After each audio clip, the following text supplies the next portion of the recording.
Après cette période de confinement qui a été aussi un moment de mobilisation extraordinaire des personnels de l'éducation nationale pour assurer une continuité pédagogique. Je crois que chacun a pu se rendre compte de ce travail exceptionnel. Nous avons quand même perdu des élèves malgré tous les efforts pour maintenir le lien, la mobilisation y compris des assistants sociaux, des infirmières, bien sûr de tous les enseignants. Il y a des élèves qu'on a un peu perdus. Alors soit réellement, c'est-à-dire qu'on n'arrivait vraiment pas à les joindre, soit on sentait qu'ils n'étaient pas vraiment dans les apprentissages. Voilà, c'est pour ça que ce retour à l'école est avant tout une nécessité sociale, pédagogique, pour ne pas que les inégalités se creusent. On va accueillir 35 enfants en présentiel tous les jours. Il y a 40 enfants qui sont concernés parce qu'il y en a certains qui sont sur un mi-temps. On accueille habituellement 147 enfants. Donc là, on accueille sur 3 groupes pour le moment. Et voilà, ça va être amené à évoluer sûrement rapidement si ça se passe bien. Un groupe de CP, un groupe de CE1, CE2 et un groupe de CM1, CM2. Voilà, après, ça va vraiment dépendre de comment ça se passe. Voilà, si ça se passe bien, on va pouvoir ouvrir rapidement d'autres groupes. S'il y a des choses à ajuster, on va d'abord faire les ajustements avant de... Le mot important, c'est la progressivité. Il faut qu'on voit comment les choses se passent. Moi, j'entends que les enseignants veulent démarrer avec des petits groupes pour voir comment les choses évoluent. Puis on a tous besoin de voir comment cette épidémie va aussi évoluer dans les semaines qui viennent. Et je crois que dans 15 jours, 3 semaines, on saura les uns et les autres être rassurés et peut-être franchir de nouveaux paliers dès peut-être le 2 juin, quand vous serez en mesure d'accueillir les lycéens, quand certaines décisions seront prises pour les restaurants et les bistrots par exemple, c'est qu'on aura gagné la première bataille de ce déconfinement. On ira donc sûrement aussi au-delà dans nos écoles primaires et ce sera tant mieux. Moi je trouve que c'est bien que ça redémarre, c'est bien si ça redémarre dans un cadre qui est maîtrisé par les enseignants et les enseignantes. C'est comme ça qu'on saura réussir.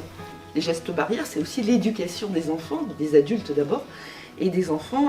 Là c'est tout le talent des équipes pédagogiques qui seront partout assistées par des personnels infirmiers et qui ont déjà été formés la semaine dernière à distance, parce que les formations à distance, c'est possible également pour les adultes.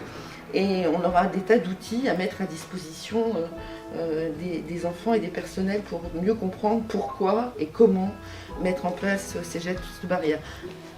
Après les enfants, on sait aussi comment ils vivent et il faut qu'on soit tous... je ne sais pas comment il faut le dire, on ne pourra pas arriver, personne ne pourra arriver jeudi matin avec l'esprit léger, mais il faut se dire que la vie va quand même aussi reprendre le dessus et qu'il faudra que chacun ait juste ce qu'il faut de pragmatisme pour que les choses se passent au mieux. Voilà, dans le respect de ce qu'est aussi un enfant dans la vie qu'il a à mener. Les enfants, ils sont aussi très perméables, heureusement.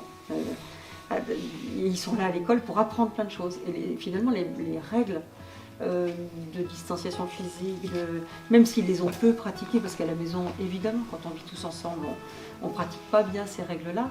Ils les avaient déjà bien comprises, enfin un certain nombre des règles, elles étaient peut-être moins précises qu'aujourd'hui. Ils les avaient déjà bien comprises avant le confinement, parce qu'on faisait déjà des choses depuis la rentrée de février qu'ils n'avaient pas l'habitude de faire. Et moi je suis convaincue qu'ils sauront faire.